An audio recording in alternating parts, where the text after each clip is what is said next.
Hello everyone, I am Nagarjun Sahu and you are watching my YouTube channel Arjun Physics Classes. हम देख रहे हैं classical mechanics का lecture solution of harmonic oscillator problem by Hamilton Jacobi equation. ठीक है, हम Hamilton Jacobi equation का use करके इस लेक्चर में वन डायमेंशनल प्रॉब्लम के लिए, ठीक है, हार्मोनिक ऑसिलेटर प्रॉब्लम के लिए हम क्या करेंगे, उसके जो कोऑर्डिनेट्स होते हैं, जनरलाइज्ड कोऑर्डिनेट, जनरलाइज्ड मोमेंटा और हैमिल्टन प्रिंसिपल फंक्शन जो होता है उसका हम इक्वेशन फाइंड करेंगे, मतलब उसके जो मोशन का है उसका इक्वेशन फाइंड करेंगे। तो हम जानते हैं कि हार्मोनिक ऑसिलेटर क्या होता है, एक स्मॉल एम यदि मैं उसका मास कंसिडर करूं तो एम मास का जो है एक वाइब्रेटिंग पार्टिकल होता है जो अपने इक्विलिब्रियम पोजीशन के दोनों साइड क्या करता है, वाइब्रेटिंग मोशन जो है करता है। ठीक है, जैसे कि यदि मैं कंसिडर करूं कि मेरे पास क्या है, एक स्मॉल एम मास का एक बॉक्स है, ठीक है, जो x = 0 पर यहाँ पर ये जो है इसका इक्विलिब्रियम पोजीशन है, मतलब यहाँ पर है। ठीक है, स्टार्टिंग में जो है ये यहाँ पर रखा हुआ है। तो यदि क्या करूँ, यदि मैं इसको इस डायरेक्शन में F' फोर्स से लगाऊँ, ठीक है, उसके बाद छोड़ दूँ तो ये क्या करेगा, अपने इस इक्विलिब्रियम पोजीशन के दोनों साइड जो है क्या करेगा, मोशन करेगा इस टाइप से। ठीक है, ऑसिलेशन करेगा इस टाइप से। तो इसकी इस प्रकार की मोशन को ही क्या बोलते हैं, मतलब तब इसके सिस्टम को क्या बोलते हैं, पूरे सिस्टम को हार्मोनिक ऑसिलेटर कहते हैं। ठीक है, जहाँ पर ये एफ क्या होता है, ये जो है एक रिस्टोरिंग फोर्स होता है।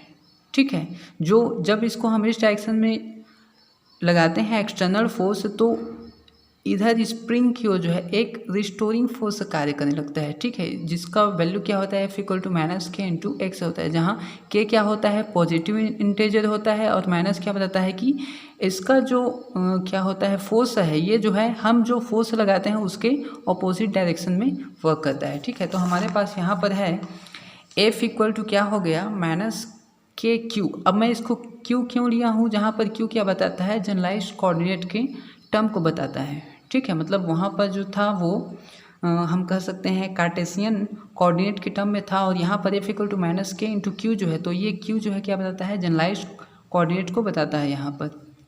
ठीक, where k is positive integer called spring constant. Now the potential energy is given is, तो जो ये जो स्प्रिंग फोर्स यहाँ पर वर्क करता है, ठीक है, रिस्टोरिंग फोर्स, वो क्या होता है, वो जो है, तो ये जो पूरा सिस्टम होता है वो कंजर्वेटिव सिस्टम होता है। ठीक है, और कंजर्वेटिव सिस्टम कहने का मतलब ये है कि वो जो है पाथ पर डिपेंड नहीं करता। ठीक है, इनिशियल और एंडिंग पॉइंट पर डिपेंड करता है। कंजर्वेटिव सिस्टम वो होता है जिसमें फोर्स जो है पाथ पर डिपेंड ना करे, तो उसको हम, उसमें जो पोटेंशियल होता है उसको निगेटिव ग्रेडियंट के रूप में जो है डिनोट कर सकते हैं। ठीक है, वहाँ पर जो फोर्स लगता है उसको कंजर्वेटिव सिस्टम के लिए, तो इसको मैं लिख सकता हूँ -dV/dq जनरलाइज्ड कोऑर्डिनेट के टर्म में। ठीक, तो dV = क्या हो जाएगा, ये dV = ये, इससे मल्टीप्लाई हो जाएगा -F × dq। ठीक, तो इसका इंटीग्रेशन करूँगा तो क्या हो जाएगा, -F × dq ये हो जाएगा, और V = क्या हो जाएगा, -F का वैल्यू मैं यहाँ से पुट कर देता हूँ, तो -k × q × dq हो जाएगा। ठीक, और इसका यदि मैं क्या करूँ, इंटीग्रेशन करूँ, तो मुझे मिलेगा V = 1/2kq²। ठीक, and the kinetic energy is, kinetic energy क्या हो जाएगा, T = 1/2 mv²। ठीक है, ये जो है कार्टेशियन कोऑर्डिनेट्स के टर्म में है। ठीक है, यदि इसको मैं जनरलाइज्ड कोऑर्डिनेट के टर्म में यदि मैं करूं तो जनरलाइज्ड वेलोसिटी किसको बोलते हैं, मतलब काइनेटिक एनर्जी हो जाएगा 1/2 m × जनरलाइज्ड वेलोसिटी का स्क्वायर। तो जनरलाइज्ड वेलोसिटी के लिए मुझे लिखना पड़ेगा qj.²। ठीक है, तो वो मैं यहाँ पर लिख सकता हूँ, ये जो है कार्टेशियन कोऑर्डिनेट के लिए है, जनरलाइज्ड कोऑर्डिनेट के लिए क्या हो जाएगा, ये qj.² हो जाएगा। ठीक है, qj डॉट क्या होता है, जनरलाइज्ड वेलोसिटी होता है, जो कुछ भी हो सकता है।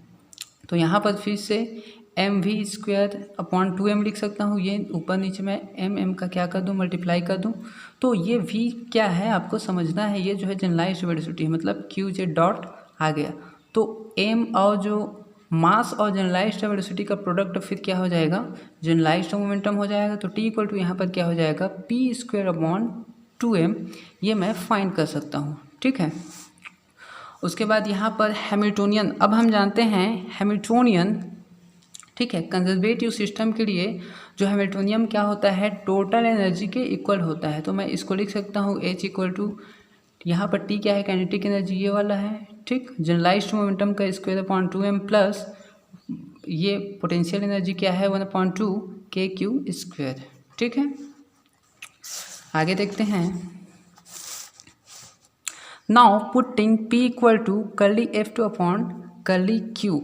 अब हम जानते हैं कि P का जो वैल्यू होता है, ठीक है, ओल्ड सेट ऑफ कोऑर्डिनेट्स में क्या होता है, P का वैल्यू ये होता है, ठीक है, और इसका वैल्यू हमने ये फाइंड किया था। यदि आपने हमारा हैमिल्टन्स प्रिंसिपल फंक्शन और हैमिल्टन्स कैरेक्टरिस्टिक फंक्शन का लेक्चर नहीं देखा है तो वो पहले देख लीजिए, उसके बाद ये आपको ये प्रॉब्लम आपको समझ में आएगा, ठीक है, हार्मोनिक ऑसिलेटर का। तो P इक्वल टू मैं ये रख सकता हूँ curly S by curly Q, then we get H equal to क्या हो जाएगा 1/2m, P का स्क्वायर यहाँ पर है ये वाला, ठीक है, जनरलाइज्ड मोमेंटम, ठीक, तो ये क्या हो जाएगा 1/2m, ये P का square curly S upon curly Q पूरे के स्क्वायर प्लस ये 1/2 kq स्क्वायर, ठीक। Therefore for the new Hamiltonian H dash to be 0। अब देखिए यहाँ पर हम जानते हैं कि जो H डैश होता है वो किसका फंक्शन होता है, H डैश जो है कैपिटल QJ कैपिटल PJ और इसका फंक्शन होता है, ठीक है। तो यहाँ पर हम किस रूप में फाइंड करेंगे जो इक्वेशन है मोशन का, कि यहाँ QJ और ये कैपिटल PJ ये जो है कांस्टेंट हो, ठीक है। अब ये कांस्टेंट तभी होगा जब ये H डैश जो है इनिशियल कंडीशन में क्या होता है 0 होता है। ये हमने पिछले के लेक्चर में इसके बारे में अच्छे से अध्ययन किया है, ठीक है। तो यहाँ पर क्या होगा H डैश जो है 0 होता है, क्यों, क्योंकि QJ और PJ उसके बाद ही हमें कांस्टेंट फाइंड होता है, ठीक है। तो मेरे पास ये इक्वेशन है H डैश का, ठीक। हमारे पास QJ डॉट और PJ डॉट का भी इक्वेशन होता है, लेकिन वो हम पुट नहीं कर रहे हैं अभी, मतलब उसको हम नहीं लिख रहे हैं अभी, जो हमारे लिए ज़रूरी है वो लिख रहे हैं। तो H डैश इक्वल टू होता है मेरे पास H plus curly F upon curly T होता है। तो F इक्वल टू मैं लिख सकता हूँ यहाँ पर F2 इक्वल टू S, तो ये मैं S लिख दिया, curly S by curly T हो गया, ठीक है। अब H डैश का वैल्यू क्या होगा 0 होगा, QJ और कैपिटल PJ को कांस्टेंट बनाने के लिए, ठीक। तो यहाँ पर ये मैं 0 लिख दिया, तो H plus curly S by curly T equal to क्या मिल गया मुझे 0 मिल गया। तो H का वैल्यू मैं यहाँ से पुट कर सकता हूँ ये वाला, ठीक, ये मैंने पुट कर दिया इतना, और curly S by curly T equal to 0, ये मुझे मिल गया इक्वेशन 4। अब देखिए यहाँ पर here the first term is function of Q only while the second term is function of T only. Therefore equation 4 hold only if each term must be equal to a same constant with opposite signs alpha से। अब ये क्या कह रहा है कि ये देखिए ये जो फर्स्ट टर्म है, ठीक है, ये वाला, ये जो है केवल Q का ही फंक्शन है, ठीक है, Q का ही, और ये जो सेकंड टर्म है ये केवल T का ही फंक्शन है, ठीक।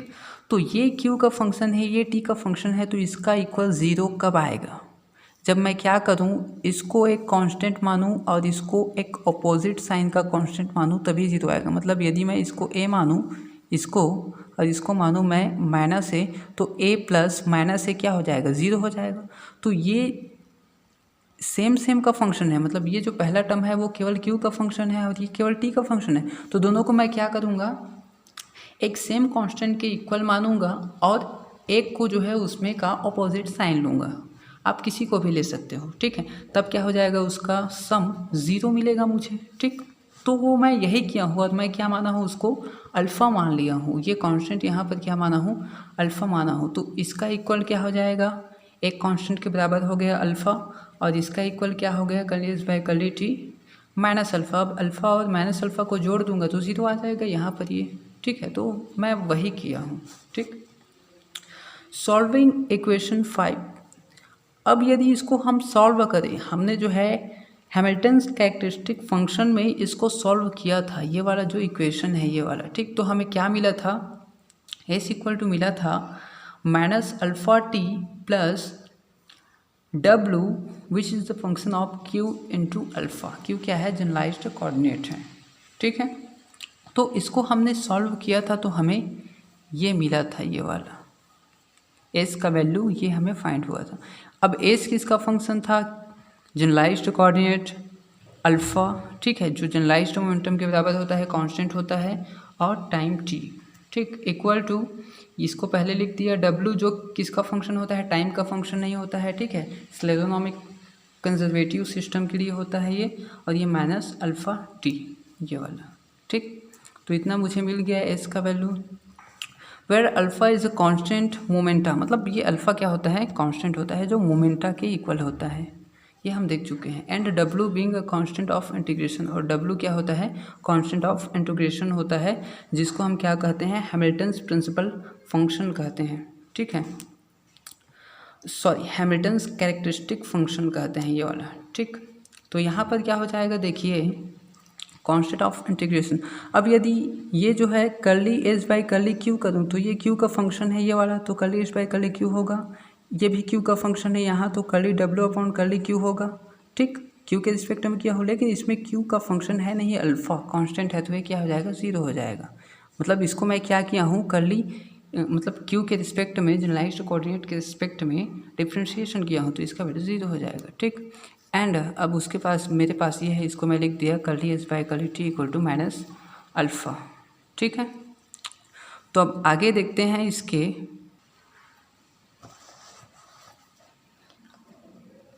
अब मेरे पास है, we have from equation 5, equation 5 से मेरे पास ये है, ये वाला, ठीक, पहला टर्म ये।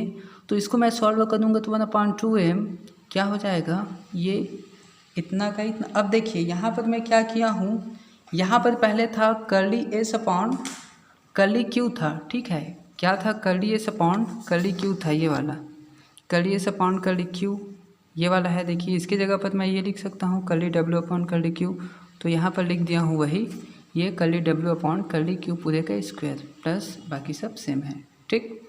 तो ये क्या हो जाएगा? 1/2m, फिर से ये इतना का स्क्वायर इक्वल टू ये इधर चला जाएगा, alpha minus 1/2 k Q square, ठीक। ये फिर से क्या हो जाएगा? इधर मल्टीप्लाई हो जाएगा 2m अल्फ़ा माइनस 2 कैंसल, क्या m के क्यू स्क्वायर, ये मिल गया मुझे फिर से इसका वैल्यू। अब यहाँ पर मैं क्या किया हूँ, m के यहाँ पर है तो m यहाँ पर है, k नहीं है, तो k अपॉन k ये लिख दिया हूँ m के बाहर निकालने के लिए, ठीक है, कॉमन लेने के लिए ये मैं किया हूँ।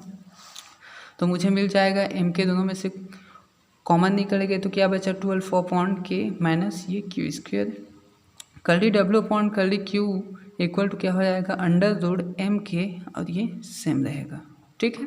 ऑन इंटीग्रेशन वी गेट, यदि इसका इंटीग्रेशन करूँ तो w इक्वल टू मुझे क्या मिलेगा? मतलब कर्ली क्यू के रिस्पेक्ट में होगा, ठीक है, मतलब क्यू के रिस्पेक्ट में इंटीग्रेशन होगा तो क्या हो जाएगी? ये डी क्यू, ये सेम, प्लस एक कांस्टेंट मिलेगा c, where c is the constant of integration, ठीक है, जिसका वैल्यू हम चूज़ कर सकते हैं इनिशियल कंडीशन के लिए। c इक्वल टू मैं इनिशियल कंडीशन के लिए 0 लूँ तो ये क्या हो जाएगा? इतना मुझे फाइंड हो जाएगा, ठीक। पुटिंग एबो इक्वेशन इन इक्वेशन 7, ठीक है। अब इसको हम इक्वेशन 7 में पुट करेंगे।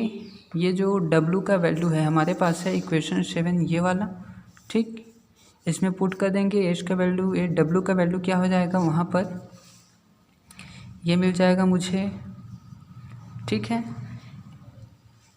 W का वैल्यू इतना है, ये मैं पुट कर दिया W का वैल्यू, और माइनस क्या था? अल्फ़ा टी था, ठीक, तो ये माइनस अल्फ़ा टी मुझे मिल गया इतना। Initially c equal to 0, then अब c क्या है? कांस्टेंट ऑफ इंटीग्रेशन है, तो इनिशियली इसको मैं 0 चूज़ कर सकता हूँ, वो मेरी मर्ज़ी है, ठीक। तो ये मैं उसको चूज़ कर लिया तो 0 हो गया। अब देखिए यदि इसको मैं curly S by curly alpha लिखूँ, ठीक है, मतलब अल्फ़ा के रिस्पेक्ट में इसका डिफ्रेंशिएशन करूँ तो क्या हो जाएगा? अंडर रूट m के, ये क्या हो जाएगा? इसका डिफ्रेंशिएशन करूँ यदि मैं, ये अंदर वाले इंटीग्रेशन तो रहेगा, इसको रहने दीजिए, ठीक है। तो यदि इतने का मैं क्या करूँ, ये वाले टर्म का डिफ्रेंशिएशन करूँ तो ये क्या हो जाएगा? 1/2 अंडर रूट, सेम का सेम रहेगा, ठीक है। जैसे कि हम जानते हैं कि अंडर रूट x का डिफ्रेंशिएशन क्या होता है? 1/2 अंडर रूट x, इस टाइप से निकालते हैं हम, ठीक है, डी बाई डी एक्स से यदि मैं इसका निकालता हूँ तो मुझे ये फाइंड होता है, ठीक। तो यहाँ पर सेम वैसे ही है 1/2 अंडर ये इतना का इतना 12/k माइनस क्यू स्क्वायर। अब इतना का फिर से देखिए, ये तो कई टर्म वाला जो है वैल्यू है, ठीक है। तो इसका फिर से मुझे क्या करना पड़ेगा, डिफ्रेंशिएशन करना पड़ेगा। तो इसका करूँगा तो क्या हो जाएगा, अल्फ़ा के रिस्पेक्ट में अल्फ़ा इक्वल टू 1 हो जाएगा ये, तो 2/k, और ये अल्फ़ा है ही नहीं इसमें, तो -0 हो जाएगा, ठीक। माइनस का ये माइनस, ठीक, ये माइनस का माइनस, अल्फ़ा का डिफ्रेंशिएशन करूँगा तो क्या हो जाएगा, अल्फ़ा के रिस्पेक्ट में 1 हो जाएगा। तो यहाँ पर मुझे मिल गया 1, ठीक है, ये वाला। तो इतना मुझे मिल गया curly is by curly alpha. ये इस टाइप से मैं किया हूँ, डी/dx वैसे आता है तो सेम। अब हम जानते हैं curly is by curly alpha equal to beta होता है, ठीक है।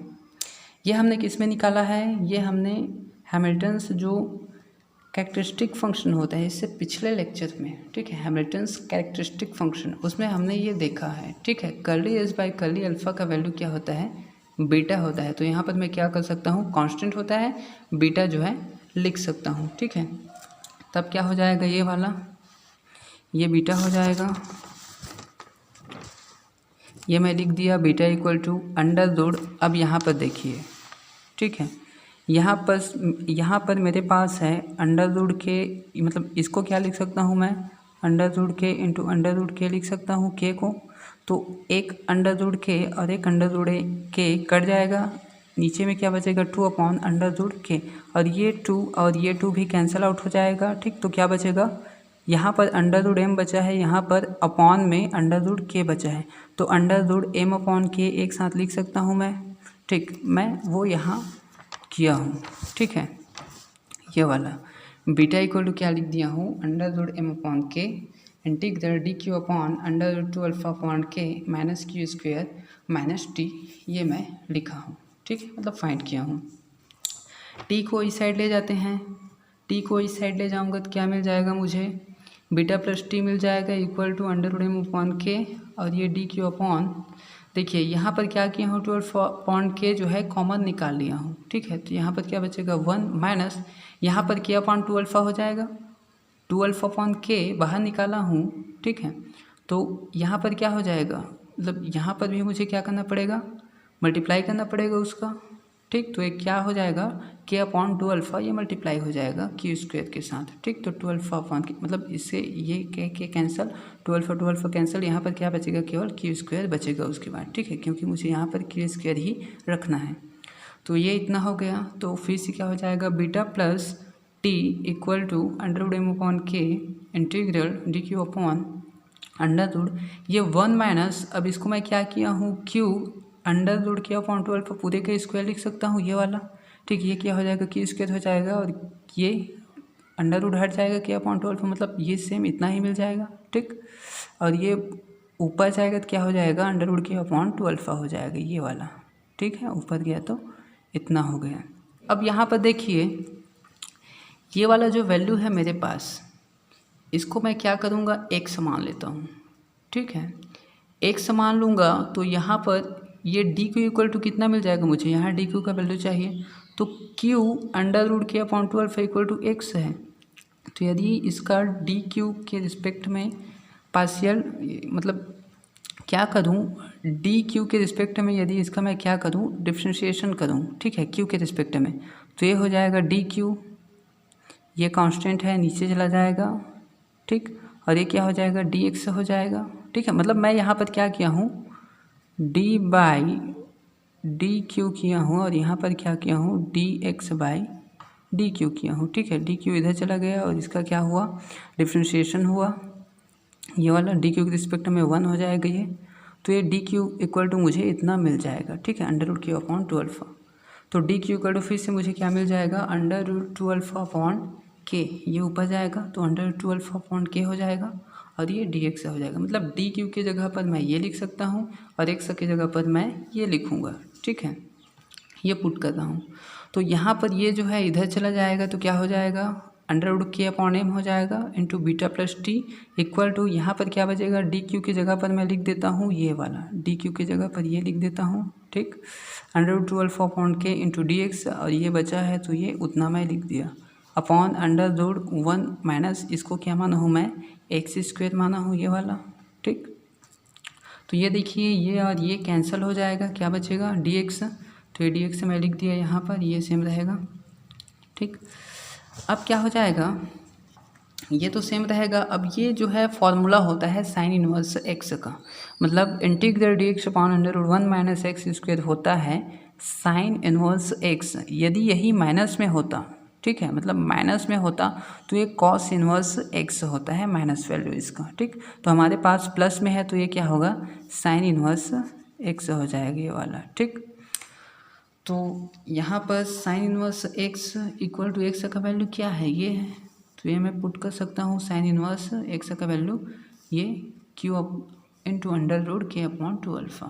ठीक, तो यहाँ पर फिर क्या हो जाएगा, ये साइन इनवर्स इधर जाएगा तो ये क्या हो जाएगा, पूरे का पूरे में आ जाएगा ये। ठीक, तो साइन अंडर रूट के upon m into beta plus t ये हो जाएगा, और ये क्या बच जाएगा, क्यू अंडर रूट के अपॉन 2 अल्फ़ा ये बच जाएगा। ठीक है, तो इसका वैल्यू मुझे इतना मिल गया। मुझे क्या चाहिए, क्यू का वैल्यू चाहिए पहले। ठीक है, तो हैमिल्टोनियन के टर्म में हम जो मोशन का इक्वेशन फाइंड कर रहे हैं तो उसमें क्या होता है, उसमें जो होता है वो होता है एक तो मोमेंटम होता है जो कांस्टेंट होता है। ठीक है, ये एच इक्वल टू हम किसका फंक्शन फाइंड करते हैं, ये किसका फंक्शन होता है उसके टर्म में, हैमिल्टन का जो प्रिंसिपल फंक्शन और कैरेक्टरिस्टिक फंक्शन है उसके टर्म में, मतलब हैमिल्टन जैकोबी इक्वेशन कह सकता हूँ मैं डायरेक्ट। ठीक है, मतलब वही होता है, वो क्या होता है क्यू का होता है और curly S by curly Q का होता है, इसको मैं पी के इक्वल लिखता हूँ, ये वाला कांस्टेंट होता है ये वाला। ठीक है, और क्या होता है टाइम के टर्म में होता है, तो यहाँ पर एस निकालूंगा, क्यू निकालूंगा मैं, और जो है पी का वैल्यू फाइंड करूँगा, तो मुझे क्या मिलेगा, इसका जो मोशन का इक्वेशन है वो फाइंड हो जाएगा। उसी को जो है मैं फाइंड कर रहा हूँ हार्मोनिक ऑसिलेटर के प्रॉब्लम के टर्म में।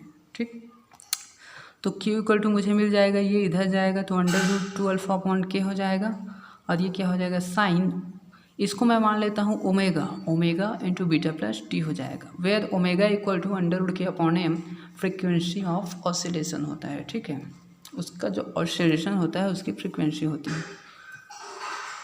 एंड अब यहाँ पर देखिए मैं इसको, ये इधर आएगा तो ओमेगा स्क्वायर और ये इधर मल्टीप्लाई हो जाएगा, एम इक्वल टू के लिख सकता हूँ, मतलब के इक्वल टू मैं ओमेगा स्क्वायर इंटू एम भी लिख सकता हूँ, ये आगे मैं यूज़ करूँगा, इसलिए मैं यहाँ पर इसको निकाला हूँ। ठीक, equation 14 is familiar solution of harmonic oscillator, इसको जो है फैमिलियर सॉल्यूशन कहते हैं। ठीक, जनरलाइज्ड कोऑर्डिनेट के टर्म में हम ये फाइंड करते हैं। तो इसके आगे देखते हैं, अभी तो बस क्यू के लिए निकला है, वो भी आधा है ये, इसको और भी सॉल्व करेंगे इनिशियल कंडीशन के टर्म में। Now the problem is to evaluate alpha and beta using initial conditions. अब हम क्या करेंगे, अल्फ़ा जो बीटा का वैल्यू है वो फाइंड करेंगे हम, उसमें जो कांस्टेंट वैल्यू है अल्फ़ा और बीटा वो यूज़ किए हैं, तो उसका वैल्यू हमें फाइंड करना पड़ेगा उसमें पुट करने के लिए। तो हम जानते हैं इक्वेशन 5 से curly h by curly T equal to ये होता है। ठीक है, ये हम फाइंड देखे हैं इक्वेशन 5 में यहाँ पर।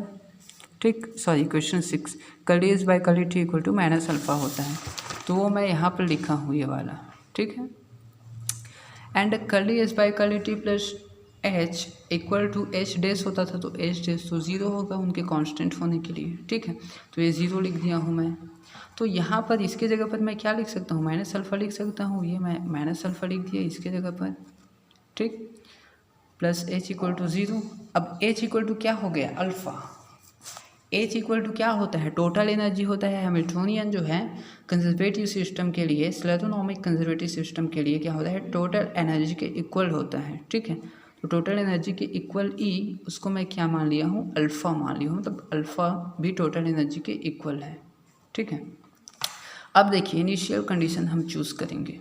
The initial conditions are at t equal to zero. अब time t equal to zero पर इनिशियल कंडीशन यदि मैं चूज़ करूँ, क्यू इक्वल टू क्या होगा, क्यू नॉट मानूँ, एंड पी इक्वल टू मैं मानूँ पी नॉट मानूँ। ठीक है। जनरलाइज्ड मोमेंटम, ये जनरलाइज्ड कोऑर्डिनेट क्यू नॉट मान लेता हूँ। तो पी नॉट इक्वल टू ये क्या हो जाएगा, curly S by curly Q होगा। ये पी का वैल्यू क्या होता है, ये होता है। ठीक, टी इक्वल टू 0 पर क्या होगा, ठीक, इक्वल टू एस को मैं डब्लू लिख सकता हूँ, मतलब एस डब्लू के बराबर होता है, मतलब एस नहीं, curly S by curly q और कर्ली डब्लू बाई कर्ली क्यू ये बराबर होता है। हमने अभी पीछे जस्ट फाइंड किया है ये वाला। ठीक, तो टी इक्वल टू 0 पर ये पूरा क्या होगा, 0 होता है। ठीक, ये वाला मोमेंटम। तो टाइम टी इक्वल टू 0 पर ये जो है 0 होता है। तो यहाँ पर हमारे पास फ्रॉम इक्वेशन 5 से है, क्या है, फ्रॉम इक्वेशन 5 से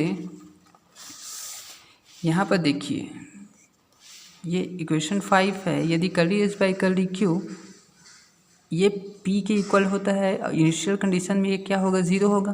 तो ये 0 होगा तो पूरा टर्म 0 हो गया। ये क्या बचा, ये बचा बस। ठीक, तो वो हमने लिख दिया यहाँ पर, ये 0 + 1/2 k q not square equal to alpha. ठीक, तो अल्फ़ा इक्वल टू क्या हो जाएगा, 1/2। अब के इक्वल टू मैं क्या निकाला था, एम ओमेगा स्क्वायर लिखा था यहाँ, सॉरी, ये k equal to omega square m या एम ओमेगा स्क्वायर, तो मैं वो यहाँ पर लिख दिया हूँ। ठीक है, k equal to m omega square into q not square equal to total energy. अब ये अल्फ़ा हमने यहाँ पर देखा, ये टोटल एनर्जी के इक्वल है। तो ये क्या होता है, टोटल एनर्जी के इक्वल होता है, किसके, हार्मोनिक ऑसिलेटर के। ठीक, ये k equal to m omega square. Equation, ये कौन सा इक्वेशन है, इम्प्लाइज दैट क्यू नॉट, ये वाला इक्वेशन। ठीक है, इक्वेशन 15 एम्प्लाइज दैट यहाँ पर क्यू नॉट इक्वल टू क्या हो जाएगा, ये 2 अल्फ़ा के नीचे आएगा और ये अंडर रूट चला जाएगा। ठीक है, ये क्या है, क्यू नॉट है, क्यू नॉट स्क्वायर इधर जाएगा 2 अल्फ़ा अपॉन ये नीचे के, तो 2 alpha upon k q not square equal to, तो q naught equal to under root में आ जाएगा। अंडर रूट क्या हो जाएगा, q naught equal to under root 2 alpha upon k, ये हो जाएगा। ठीक, हैंस इक्वेशन, ये कौन सा है, ये वाला होगा। ठीक है, हाँ ये वाला इक्वेशन 14, इक्वेशन 14 जो है ये, ठीक है, टेक्स द फॉर्म। अब ये इक्वेशन 14 किस फॉर्म में आ जाएगा, देखिए, अंडर रूट 2 अल्फ़ा अपॉन के क्या है, क्यू नॉट है, तो इसको मैं क्यू नॉट लिख सकता हूँ। तो ये मैं लिख दिया, q equal to q not sine omega into, sorry, omega t plus beta, ये हो जाएगा। ठीक है, अब देखिए इनिशियल कंडीशन में हमने क्या चूज़ किया है, q equal to q not है एट टी इक्वल टू 0 पर, देन वी गेट ये q equal to q not हो जाएगा इक्वल टू ये क्या हो जाएगा, q not sine omega t equal to 0 हो जाएगा, तो 0 प्लस बीटा। अब ये 1 हो गया। ठीक, ये इधर आएगा नीचे में, तो q not upon q not 1 equal to sine omega beta हो जाएगा। ओमेगा बीटा इक्वल टू क्या हो जाएगा, साइन इनवर्स 1 हो जाएगा इक्वल टू ओमेगा बीटा। अब साइन इनवर्स 1 किसका वैल्यू होता है, π/2 का वैल्यू होता है, मतलब साइन π/2 का वैल्यू क्या होता है, 1 होता है। तो साइन इनवर्स 1 का वैल्यू क्या होगा, π/2 होगा इक्वल टू ओमेगा बीटा। तो ओमेगा बीटा इक्वल टू मुझे π/2 मिल गया। अब मैं क्या कर सकता हूँ, फ्रॉम इक्वेशन 16 यहाँ से, ठीक, q equal to q not sine, ये अंदर में चला जाएगा, omega t plus omega beta, ये हो जाएगा। तो ओमेगा बीटा के जगह पर मैं क्या लिख सकता हूँ, π/2 लिख सकता हूँ। तो q equal to q not sine, ये π/2 पहले लिख दिया, प्लस ये ओमेगा टी, तो साइन ये थीटा मान लूँगा मैं। ठीक है, तो साइन 90 प्लस थीटा का वैल्यू क्या होता है, कॉस थीटा। तो यहाँ पर क्या हो जाएगा, थीटा ओमेगा टी है, तो क्या हो जाएगा, q equal to q not cos omega t. ये किसका वैल्यू होता है, जनरलाइज्ड कोऑर्डिनेट का। इसका वैल्यू हमने फाइंड कर लिया इनिशियल कंडीशन के लिए, ये वाला। ठीक, क्या होगा, q equal to q not cos omega t, ये। ठीक, इक्वेशन 17 मान लेता हूँ इसको। अब आगे देखते हैं इक्वेशन, अरे क्यों लिखा हूँ, ये जो इक्वेशन 17 है, ठीक है, equation 17 represent the displacement equation for harmonic oscillator. जो डिस्प्लेसमेंट हुआ था, ठीक, जो मास था स्मॉल एम, जो मास का बॉक्स था उसका जो डिस्प्लेसमेंट हुआ था, वो उसका इक्वेशन होता है, डिस्प्लेसमेंट इक्वेशन जनरलाइज्ड कोऑर्डिनेट के टर्म में। ठीक, displacement equation for harmonic oscillator.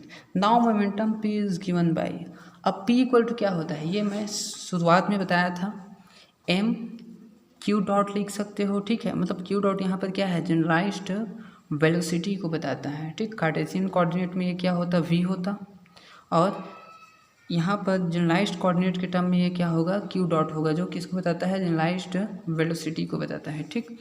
तो यहाँ पर q डॉट करूँगा तो मेरे पास q का वैल्यू क्या है, q का वैल्यू है q not sine omega t, ये है।